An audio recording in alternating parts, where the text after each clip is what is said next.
Welcome back to the Brawn Body Podcast. In this episode, we're going to be breaking down some of the easiest ways that you can gain full body functional strength. And obviously, as you get stronger, you'll see an increase in muscle size as a result in most cases. So I'm going to break down exactly what I'm doing and what I have been doing in order to achieve better strength gains.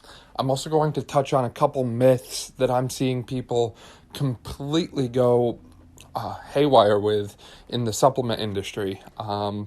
It seems like people are really buying into all the pyramid schemes and ambassador marketing and all this other stuff and just buying things that they don't really need. So I'm going to address that briefly.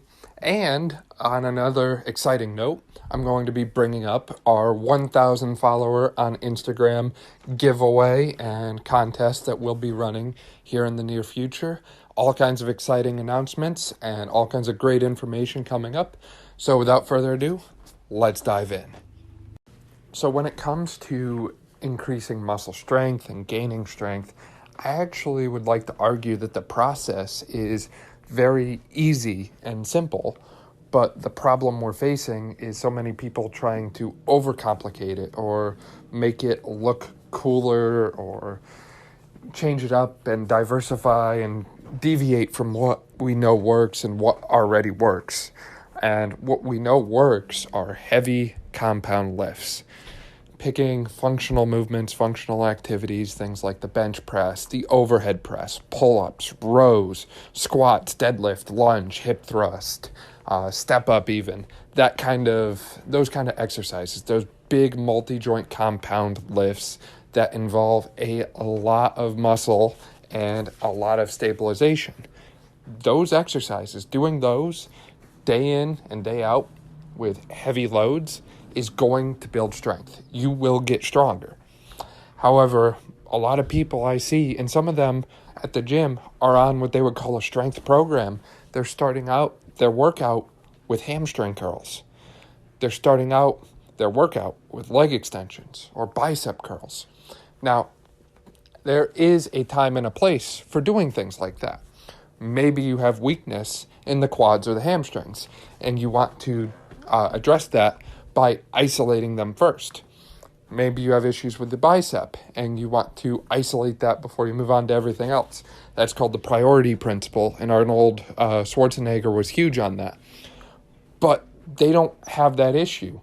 They said that their strength gain program or muscle gain program that they're on deals with a lot of machines, deals with a lot of isolation work. So their arm day, which I don't officially have an arm day in my own split, but their arm day is like 3 or 4 bicep movements, 3 or 4 tricep movements, that sort of thing. They train their core with things like crunches, reverse crunches. And again, I'm not saying that these exercises are bad, but I'm saying the way that they're being programmed in people's splits and workouts is not effective for their goal of gaining strength. And people look at me and they're like, how are you gaining so much strength so quick? How could you go from 525-pound hip thrust as 1 rep max to a 7 rep max in a month time? I'm telling you, you have to focus on these heavy compound lifts. So going back to what I do, on a typical upper body day, I'm really hitting press and pull. I'm not really wasting my time with, straight arm lat pull down or pec flies or pec deck or anything like that. I'm sticking to those multi-joint compounds, pulling. And for the most part, my sets are about 3, maybe 4, and my reps are 3 to 5. Low rep range, high load. And ironically enough, the research actually supports that this is safe in all populations. I'll link to some of the studies in the show notes so you can check them out and read them over at brawnbodytraining.com. But one of my professors actually, Dr. Merzwicki, has researched the differences in moderate intensity versus high intensity resistance training in the geriatric population, older adults. And what he found in multiple studies is those higher loads, especially that 87 to 93% range. Those are more effective than those moderate intensity 57 to 63% of your 1 rep max loads. So those 3 to 5 rep sets, if you're pushing hard in them and you're really working, you're going to see more results, not just in strength, but also in other components like power. You're going to see more gains there than you would in that lower load area, in that hypertrophy zone. This is another one that is backed up by Pavel, the Russian trainer who introduced kettlebells to America. And he said, why are people wasting so much time doing 15 to 20 reps of the deadlift? He's like, how often in life do you functionally pick up something that weighs 500 pounds and then put it back down? You might do it once or twice. So he's like, in order to get the most out of the deadlift, load it heavy and do it a few times. Low rep, high load. My leg day, same as the upper body. I'm doing heavy sled push, focusing on the hip extension, heavy barbell hip thrust. I think I said thrust, hip sled, so prowler sled, hip thrust. I've been doing a lot of squat lately. I've been loving the front squat more than the back squat.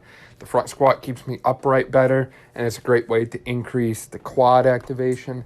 And I'd like to argue that it's even more functional because you're upright, your core is engaged more. You're not really most of the time when you squat down, especially athletics, you're sitting down.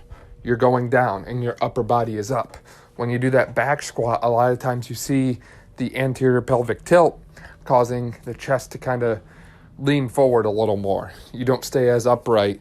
And that's good in a sense because it increases your hip moment arm, your hip extension moment arm, which will increase your gluteal activation. But that's not how we functionally go about things. I mean, think about how you sit down and stand up in a chair. When you sit down in a chair, and I'm going to do it right now, I go straight down. I don't go down and back. I go straight down. So that's where the front squat's been nice. Been doing a lot of walking lunges. Really like the walking lunge. Just really focusing on those heavy compound lifts. The only lower body isolation movement I do regularly is Nordic hamstring curls. And I do those because they're hard and awesome as an exercise. They really kick your butt.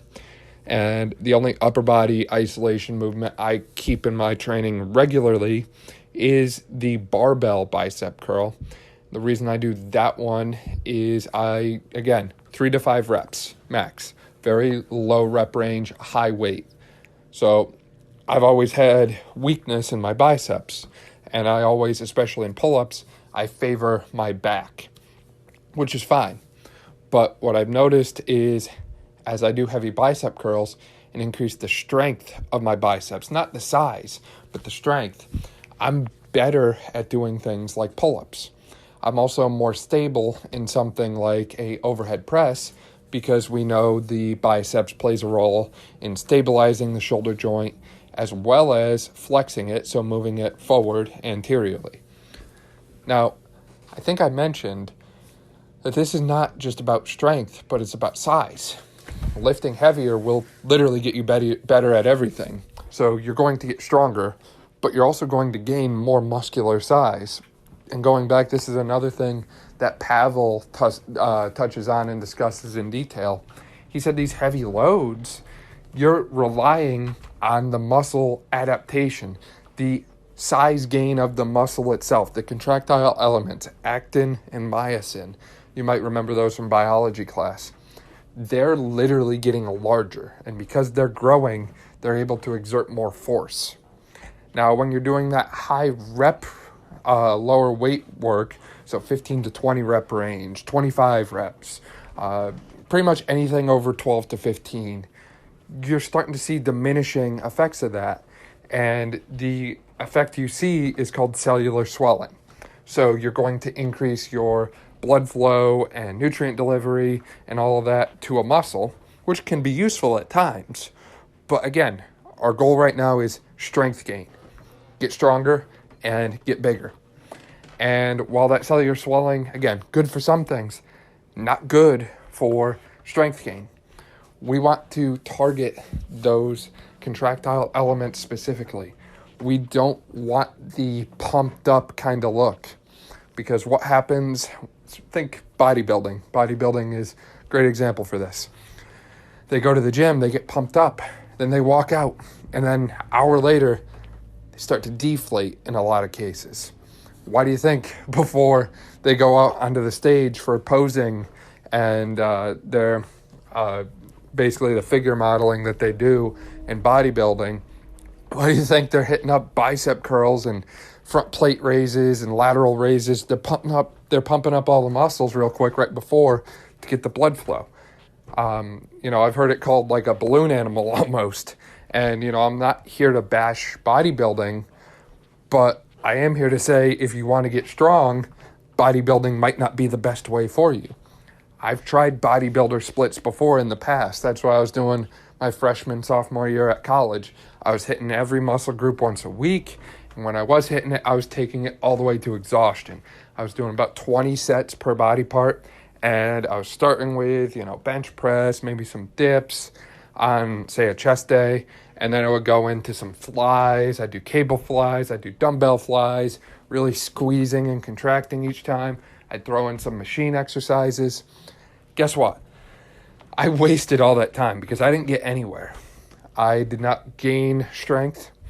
I did not gain any size. I didn't really go anywhere with it.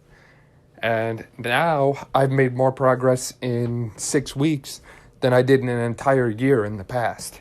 And again, it's just coming from focusing on these heavy compound movements. These are functional movement patterns, things everyone should be able to do. And if you can't do them, this is a great plug for my future career as a physical therapist right now. We can help you because we're human movement specialists. So if you have dysfunction in the squat, if you can't sit down and stand up properly, then there's something going on and you should get it checked out. If you can't do an overhead press without pain, if you can't reach up overhead all the way without pain, then you've got something going on. And these are things that you should get addressed instead of avoiding them. So some people say, it hurts when I squat, so I don't do it, and instead I'll just go do the leg press.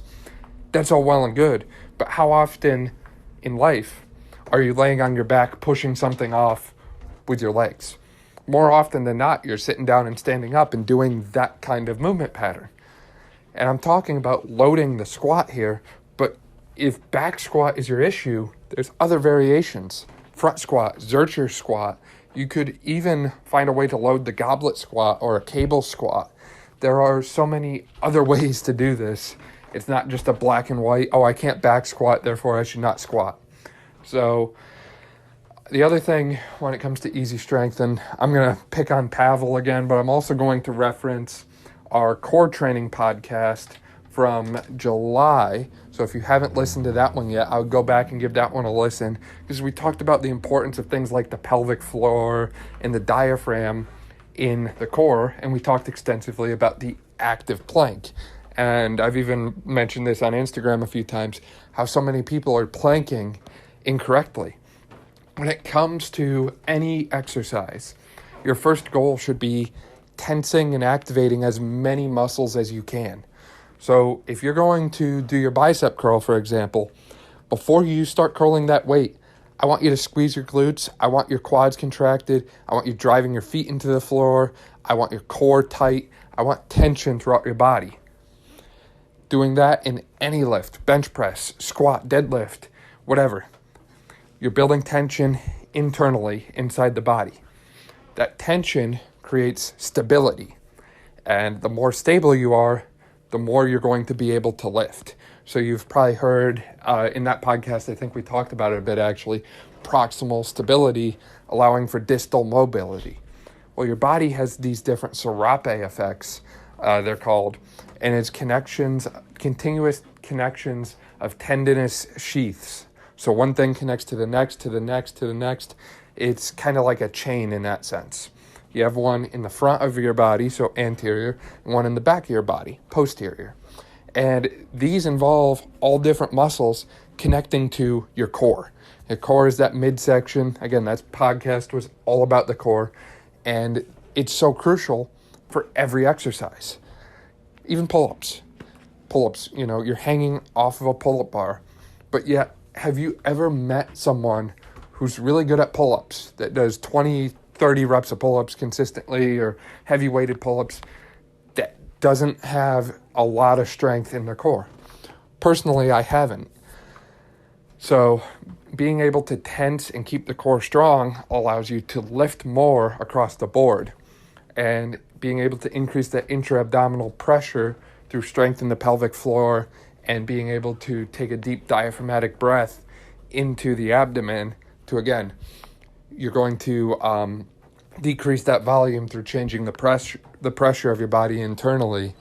Being able to do that leads to so much more strength throughout the board, across the board. So whether it's bench press, squat, deadlift, again, I'm just trying to run through this quick here, but that podcast, we really broke this down very clear cut, step by step for you. So that's something I would reference if you haven't already. But that has been something I've been doing a lot of, is when I train my core, it's high load, low reps. When I train my core, it's active, it's full tension. I'm not holding a plank for 3 or 4 minutes because right now I couldn't plank that long the way I've been planking. Holding my core tight, doing deep diaphragmatic breathing the whole time, tensing my quads, driving my feet into the floor, driving my hands into the floor. It's very active. And you can even throw a little side-to-side shifting in there if you want it to be even more active. Very difficult. So that's how we gain strength with exercise. Now, there's other things that I've been doing. One of them is eating very clean and eating a lot. So I have been eating a slight surplus lately. I usually do about 500 calorie surplus per day. I don't really track my calories that accurately. I'm not sitting here like, okay, this egg was 70 calories, this egg was 70 calories. I put 10 calories in the spinach, and I'm not doing all that. I like to approximate. And the reason I do that is because I don't think we have an accurate means of tracking how much we burn. I know people are going to say, okay, well, I've seen these resting metabolic rate calculators online and all that. And yes, those are a good way to estimate, but the key word there is estimate. So I'll explain here a little bit. So on Tuesday, Monday, I can't remember when it was, one of my friends and I, we were doing the same workout. I finished after an hour and 5 minutes. My watch said that I burned 310 calories. My friend's watch said he burnt 1,200 calories, 4 times the amount that I did. Whose was right? You can try and look at, this watch is better than that one, whatever. But in reality, the watches are not all that accurate. They can be up to, I think, 50% off or 60% off. I forget the number. One of my professors in the past actually looked into this as a research study at one point, but they can be pretty inaccurate. So I would guess it's somewhere in the middle, but somewhere in the middle of 300 to 1,200 is quite the range. So I like to base it on how I feel. And basically, I'll eat, and then if I'm full, don't feel like eating anymore, I won't. But then at night, before I get to that point, I've learned that about 45 minutes after I eat dinner, I feel full, I'm good. So about 15 minutes after I eat dinner, before I feel full, I sneak in one of my smoothies, which I need to do a podcast on my smoothie recipe because it is phenomenal. Lots of superfoods, organic cacao, organic beetroot, lots of different things in there. And I've had incredible effects from this. But ultimately, one of the biggest things that I've added in there is casein protein powder. So a slow digesting, trickle feed kind of protein for the nighttime because I'm intermittent fasting. So I'm going 18, 19 hours a day without food. So having that slow trickle feed of protein throughout a longer period of time has really helped me to gain strength. And that takes me into the point that I really wanted to get to here, which was supplement myths. I keep seeing people on Instagram, Facebook, promoting all kinds of different supplements. And supplements do have a point and a purpose. That purpose is to fill nutritional voids that exist in your diet. So for example, I'm taking that casein protein powder at night. If I wasn't taking the casein protein powder, I would be eating cottage cheese at night in order to get the same amount of casein. I don't really enjoy cottage cheese, and even if I did, I'm sure I would pair it with something, fruit or honey or something along those lines in order to get it down. Which there's nothing wrong with fruit, but I'm very particular on what kind of fruit I eat. I like the organic and wild variations, and I have no problems paying extra to get those. And again, lots of new podcast topics here for the future. I will someday break down why I choose wild blueberries, for example, over regular blueberries. But there's people that I know that are spending $100+ a month on supplements, when in reality, you really don't need to be spending that much. What you need to do is look at how you're going about your day-to-day practice, day-to-day habit. Track yourself for a week, and then think, what am I not getting across my daily life? Am I not getting enough protein? Okay, maybe I should consume a protein supplement. Am I not getting enough probiotics? Maybe I should add a probiotic. Am I missing, some of this vitamin? If I'm missing vitamin D, maybe I should take more vitamin D. Missing vitamin C, I should take more vitamin C. That's the kind of approach to supplementation, is filling the voids that exist in your nutrition.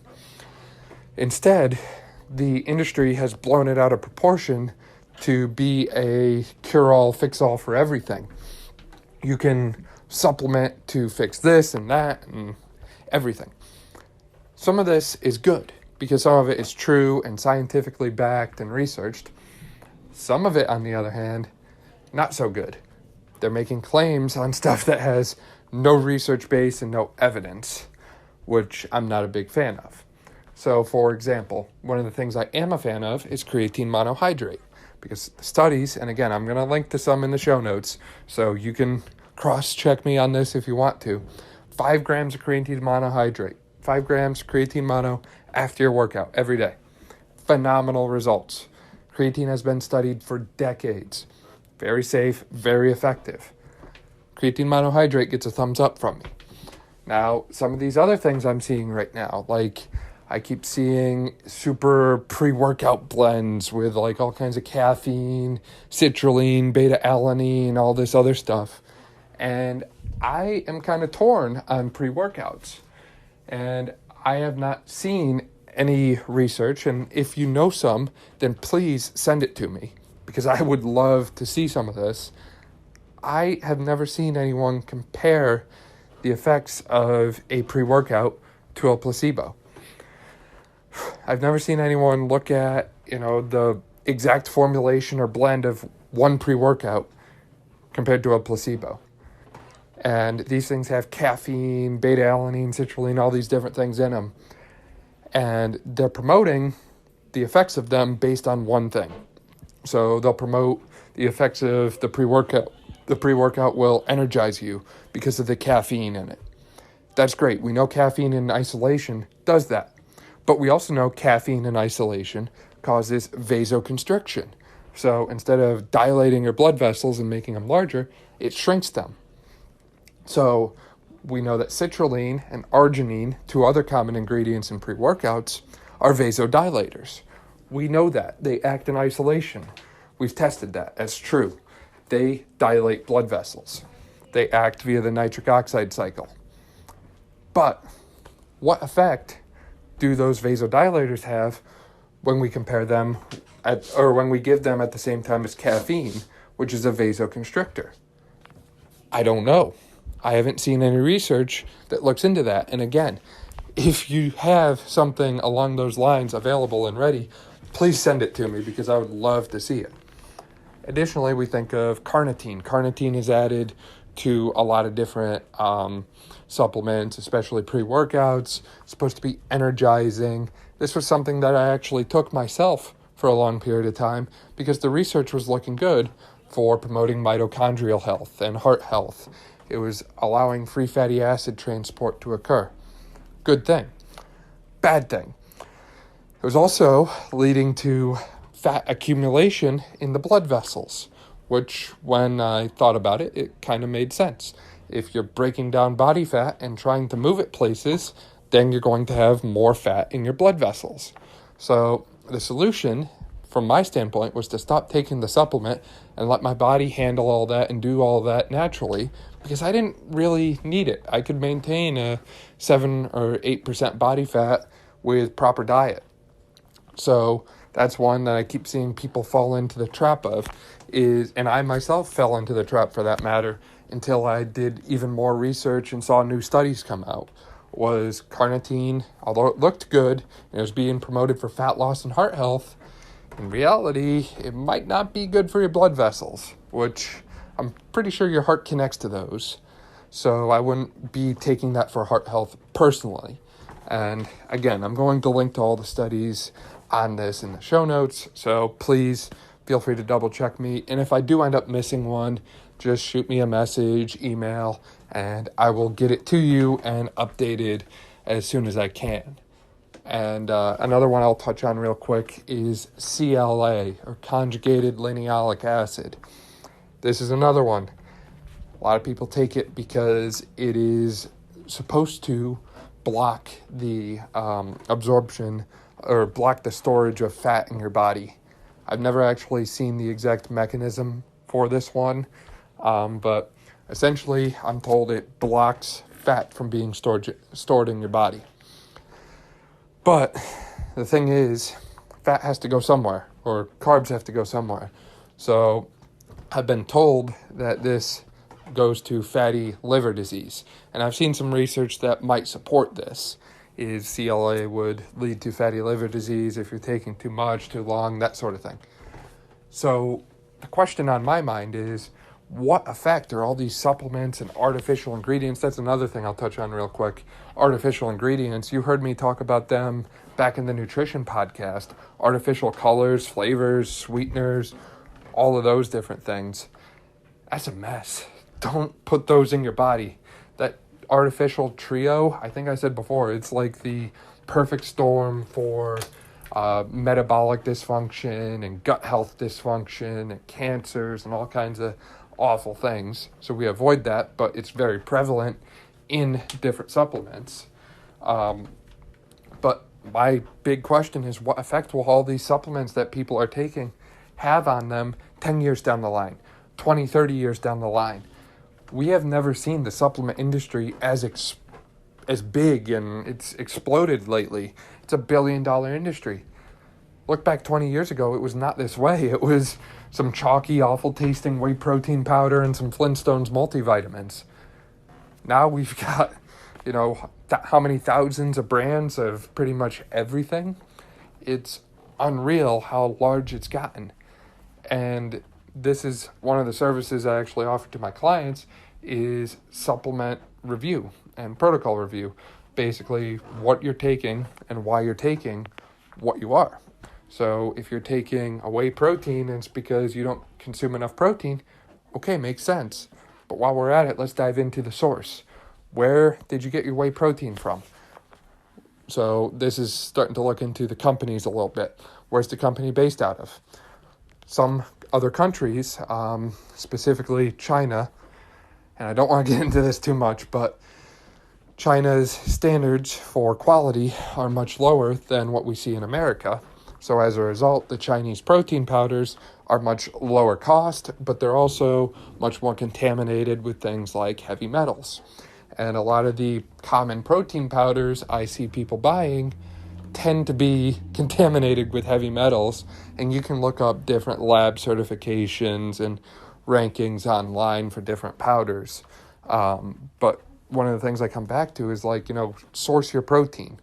So if you're sourcing it from a company that does transparent label, grass-fed cow source, different things like that, then you're probably going to be looking at a much higher quality than, the cheap stuff you got off the shelf at your local department store or pharmacy or something like that. So really look into the quality of what you're taking, why you're taking it, and with that, don't fall for what I would call the influencer BS. And this is why I don't consider myself to be a fitness influencer, and you don't see me posting about supplements 24/7. A lot of these people, they get paid when they make sales. So as a result, they're going to keep pushing the supplements. When in reality, I'm not saying all of them, but I know at least some of them are also doing some other things like anabolic steroids, growth hormone, that sort of thing. And they're doing those because the aesthetic appeal that they get from it helps them sell the supplements as, look what I do to get here. And people believe it because they're seeing it. It looks like a person just like them, and all of a sudden they're getting amazing results from spending $200 a month on supplements. When in reality, those people are getting paid for you to buy those supplements, and they're just going to do anabolics or something similar in order to make sure they can keep selling. That's kind of a easy path to money for them. And again, that's not everyone, but I know it has happened in the past, and I've seen people doing stuff like that. They do a lot of photoshopping and picture and video editing and, perfect lighting, perfect angle, all of that. And I'm not here for that. I'm here for transparency.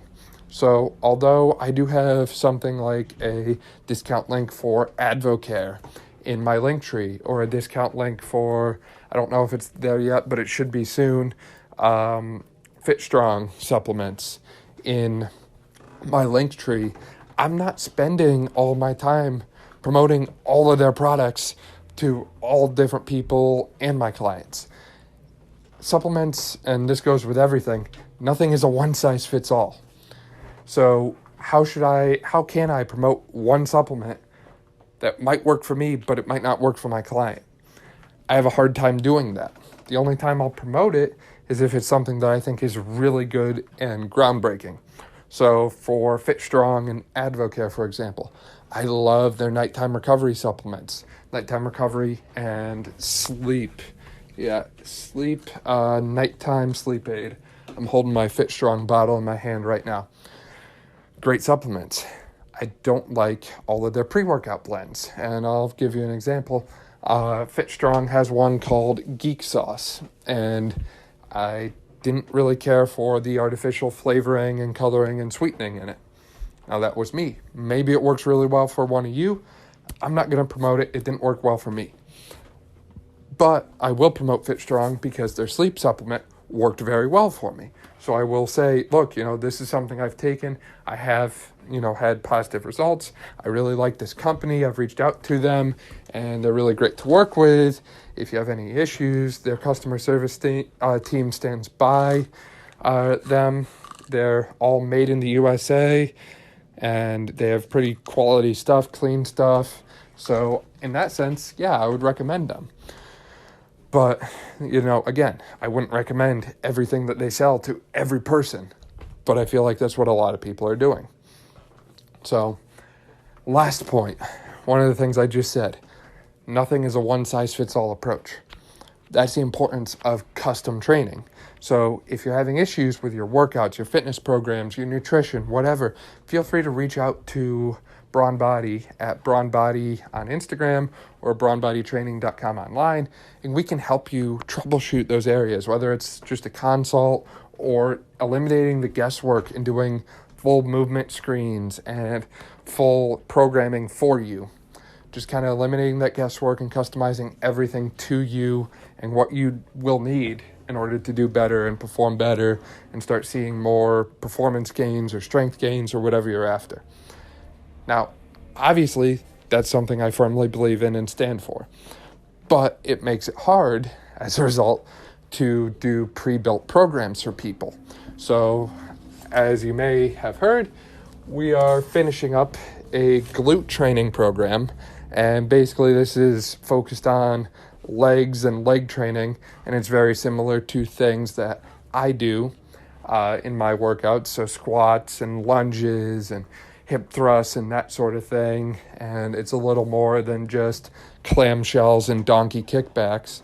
But in order to do this, I really had to dive in deep because not everyone is the same, and a lot of these programs, the thing I cannot stand about them is that they give you one workout program and think it's going to work for everyone. So although this is one program, there's going to be a lot of different avenues and components to it that will kind of help different people at different stages of working out or who have different issues to work through them. So maybe some people have glutes that respond very well to training. Some people, they can't feel their glutes working when they're doing a squat or a hip thrust. They have issues contracting them. Maybe some people have poor mobility and they can't do a full range of motion squat. I'm trying to eliminate all the guesswork in one go in one program. And again, I'm trying to make sure everything is accounted for. So as a result, you end up with this kind of tree where you have the main program being the trunk, and then you have all these different branches, all these different pathways that you can take going off of it. But in the end, you're still going to get to the same spot, which is above, better than you started. So we're wrapping up and putting the finishing touches on that program. I've had some issues because I've got some grad school exams. Grad school life kind of gets you sometimes. And I think this podcast might get pushed to being released later on Wednesday just because I have an exam Wednesday morning, which is usually when I do my audio editing and quality check and all that sort of thing. Because I do this all myself, which it's a little more work than you might expect at sometimes. But we will be giving away a copy of this glute training program after we hit 1,000 followers on Instagram. So be sure to check out and watch our Instagram feed in order to get an exact update on when that will be occurring.